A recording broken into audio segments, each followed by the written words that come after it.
It's day 175 and the 27th of February. It's 2 degrees here in the Sable d'Olonne, freezing cold, blue sky, all that sort of stuff. And we had a tracker issue, which you probably saw. There still might be a problem because the times for the positions on the tracker are still showing at 000 UTC. So we're 8 hours behind the game. And I'm hoping that when I turn this on now, the tracker will come up and everything will start to show the 8 o'clock positions very soon. But at the moment, it's still showing 0, so I'm going to wait for a little bit on that. You probably read the tweets. Simon was trying to work out what to do with the weather, but it looks like he's now well on his way. They had confusing bits underneath the landmass there, and Goog caught some more water. He's happy about that. And the big one was Kirsten being hove to. Now you can see even now at 000 UTC, she was on her way again. When you're in the Southern Ocean, you get big winds behind you. You can keep rolling before it, keep going. But when you've got a northerly wind and you want to go north, the last thing you want to do is go with the weather and head south. Down here, that's away from the course, and Abolish is breathing down her neck, coming north, and so she had to hove to. And I personally cringe when I hear about boats hoving to in heavy weather, because it does potentially lead to the risk of knockdowns and all sorts of things. But anyway, she seems to be okay. We haven't had any bad reports at the moment, and we're just still waiting for it to click over. Jeremy, as you probably saw, cut the corner going around the zone, and we advised him to do that anyway. We gave Ian notice that he was down to about 14 miles onto the zone, and you can see that on the graphic. He got very close indeed, but he's bounced away from that, and we still don't have an updated position, so we may have a glitch here. Should be up usually 2 minutes before. I'm going to refresh this and just see what happens now as well. So the tracker was down for a couple of hours this morning, and we got the message through their 24-hour support. They've got the tracker back, but our positions are not relevant at the moment. So make it a little bit hard. I think the weather seems to be progressing through okay. So is this, what have we got here?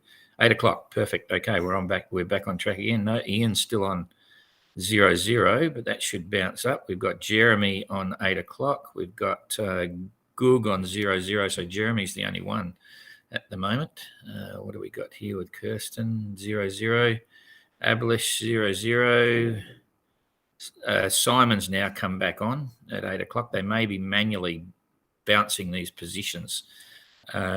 So Goog's still on the wrong one. Okay, that's a bit disappointing. Anyway, we can talk what we know at the moment with the weather. Jeremy's had some pretty tough stuff. It's been 30 knots, gusting 40, but at least in the right direction. And he's still managing to, I'll build this up a bit. He's still managing to sort of point in the general direction of Cape Horn. So he's still in a favourable position in that regard. I'll get rid of this. Yep, we've got some issues there. So anyway, we'll scroll the weather through for Jeremy. That's going to slowly decrease, but it's going to the west, which he'll like. He'll be able to maintain that slight easterly direction in his track, heading down towards Cape Horn. And there we go through for one day, and he's still got plenty of breeze. He'll be further south then, down into this lot here. So he'll be making good speed without having what I'd call storms. Probably sea state's going to be around 5 meters or something. But that's starting to become the norm here. Yeah, there's 5 meters.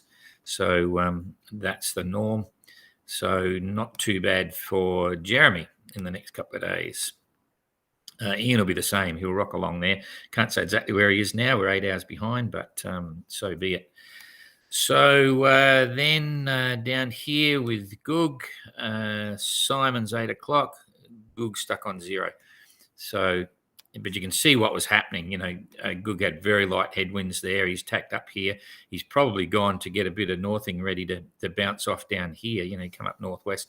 So I would say he's already tacked over for sure, and he'll be in amongst this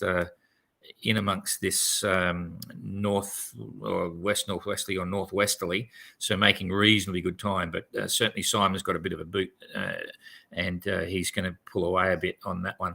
So what's going to happen to this wind as we go through the next few days? I'll pull that back a bit so you can get a better idea.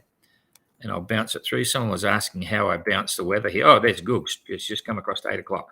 Exactly what I was thinking happened. So he's making 5.8 knots, did 97 miles in the last 24 hours. So it was a little bit quiet compared to Simon's 118, but that's Simon in one straight track. Googs had to do a tack to the northwest and then come across. So anyway, he's doing okay. So back to moving the weather. Once you activate that button, you've got your left, right toggle keys on the bottom of your keyboard, and every time you hit it, it's another hour. So you bounce that through, and you can see Goog's going to get a big shift from the stern. So Simon, that's a fair bit of breeze, but they know it's coming. I'll check that on windy shortly. I haven't got the screen up on this one, but I'll check that to see if we need to tell them about it.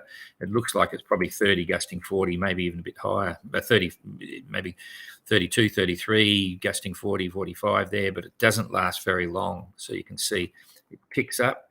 It's only about 2 hours. So here we go. So they get into it 1, 2, 3, 4 hours and it's gone. So it's like a big squall. So there we are coming up to 24. That's 24 hours away and they run out of wind. Then it's going to come in from the north, pretty much the same again, a little bit east in it.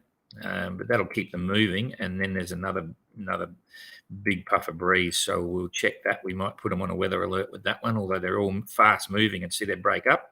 So they're more like squalls, very unstable there because of the landmass that's interacting with the systems that are coming from the west, moving to the east. It's causing a bit of havoc. The main big breeze is below them, though. But it's certainly bouncing up and down. See, they're right on Simon there. That's probably blowing, gusting up to 45, 50 knots maybe once you see that blue. So they've got a few challenges there. Trying to keep up with it. Lots of sail changes, lots of getting up and down. They won't be able to rest. It's very unstable. So the next couple of days is going to be quite busy work for these guys, and it'll wear them down a bit. And then they'll make their way to the east of the Falklands here. Okay, so that's pretty much theirs. I'll just check to see if Ian's bounced off. Yes, I think he has. Yep, Ian's on 8 o'clock as well. I'd say the guys at Yellow Brick are manually inputting these positions. That's why they're coming at different times. Anyway, so Ian's making 4.6 knots, did 106 nautical miles in the last 24 hours, and all looks pretty reasonable. He's going to run out of breeze in the next day or two, which we saw with the weather previously. So anyway, Goog and Simon are okay, and now we come up here to Abolish and Kirsten. So as you saw, Kirsten lucked out there. She had those very strong northwesterlies coming down here, which was part of this big system. It's now, fortunately, the worst of it's moved below them, but she certainly interacted with all this stuff over here. And it caused a delay. It allowed Abolish to keep going on track and gain quite a lot of miles. But she's back on track now. That's the 8 o'clock position, doing 6.9. She'd been doing 7.2 before that. And that's for some time. In fact, it's hard to see her course here in amongst it. If you get on your actual track, I'll blow it up. You might be able to see the definition a bit more. Maybe not. It's the same color as the breeze, but she's coming along here. This is where she was hove to for a while, tacked it back, still going slow, and then all of a sudden she managed to get underway again, and that would have been around about 8-9 hours ago. So she's very much back on track, and this is perfect for her. She, plenty of breeze there. There's 28, gusting 35, 38, maybe even up to 40. So a lot of breeze strapped in and heading on track to where she wants to go. And Abolish at the same time was able to maintain his course and speed. So what's that mean in terms of their relative position on the run line? This is the important part about going north. So Kirsten's a little bit to the east, which is a good thing. So I'd say that's a fair enough interpretation. So he's back to, say, about 275 miles. So now that's just 2 easy days. So he's basically about 2 days behind Kirsten. But if we come back now and look at the weather, you can see the next zone is the challenge of the South Atlantic High and what it's doing and how it's influencing. There's the South Atlantic High. They're nearly out of, if we put the grid back on, this is the roaring 40s here. This is the Southern Ocean, was what I was saying. Until you get out of the Southern Ocean, you're not out of the storms. And that's exactly what happened, with this stuff here. But once you cross over there, you're getting up into the horse latitudes, and it changes again completely. So the storms, the big winds are likely to be a lot less. But tactically, anything can happen. You get very small zones, 300 miles apart, you can have completely different weather. So it's very nerve-wracking when you've got someone breathing down your neck, or very exciting if you've got Abolish going further forward, because you can get your tactics from being smart and picking the right weather if you're getting the forecast. Kirsten's been getting weather faxes from Chile, but we know that Rio's not transmitting, so their access to weather forecasting is going to be a bit less and a bit more of a luck involved. But it's also the luck of the weather in sailing. It doesn't matter what your tactics are. So this is a very nerve-wracking area now for the next week or so, getting through into these trades, because this is effectively the top of the high as the start of the trades, and that gets tricky. I've said it before. Depends on the direction. At the moment, that's an east-southeasterly. It could turn into a southeasterly, which means it's behind them more and they can go more north. So this is going to become the big decider on the weather going forward. So what does it look like they're going to get if we toggle this forward? So you can see going forward every hour, Kirsten and Abolish, the same system effectively. Kirsten's got a bit more breeze than Abolish at that point. And then Abolish is going quiet, the wind's swinging to a little bit of a northwesterly for Abolish. So that means his course will probably push out to the east, maybe heading towards Kirsten. Kirsten's still riding a southwesterly there, which is quite good. And Abolish has got a close to a west-northwesterly, which is not as favourable. So Kirsten's speed will be higher. But then you can see this little high pressure cell forming to the west of them, and that's going to basically become the big decider. So this is now 24 hours ahead, and if we see where they'll be, let's say they do 140 miles. Well, there's 150 miles. So so Kirsten will be up around here. Abolish will be around here. So Kirsten's breeze is going to go a bit light. This is 1 day out.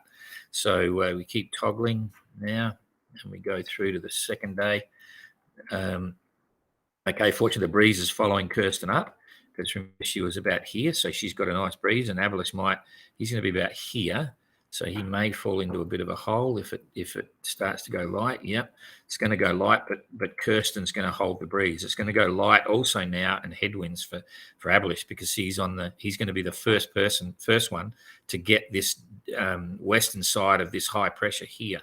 So he's going to, assuming he's about there somewhere, he's going to start to get headwinds, whereas Kirsten's still riding the eastern side of the high pressure system, and it's distorting maybe in her favor. She's going to be up around here somewhere now. So depending on where she goes, if she follows this out here rather than cut straight up like that, she may still be sailing. So this has now come through. We're into 2 days away. So 2 days from now, Kirsten's probably going to be, no, she won't be that far. She's going to be around about here somewhere. So she's still got breeze, and Abolish will be around about here. So he's got headwinds. So you may see Kirsten in 2 days start to pull away again from Abolish, and that will be interesting to watch. So there's day 2. We'll keep toggling this, and Kirsten's going to absolutely run out of breeze with that lot. She's going to be becalmed. Probably for 12 hours, and Abolish, while he's got breeze, he's going to be pushing out here with this strong one. He's going to be pushing out to the northeast, heading over towards Kirsten. So he'll probably gain a bit, and Kirsten's still sitting there for nearly 24 hours. So day 3, Abolish will be sailing out to the northeast, and Kirsten's sitting there, so she'll probably lose the gains she had. So after the next 3 days, they'll probably still be about where they are now. So that's all I can tell you now. It's getting a bit too wishy-washy and mishy-mashy to try and predict it very much further than that. So Simon and Goog will have a bit of fun with all this lot. They'll be very busy. Not much sleep for them in store, I can tell you. And Jeremy will be having a good ride down to Cape Horn. So that's about it. So we'll see you tomorrow. And if I come back to this one and then I press that one, we're out of here. Thanks a lot, and we'll see you tomorrow.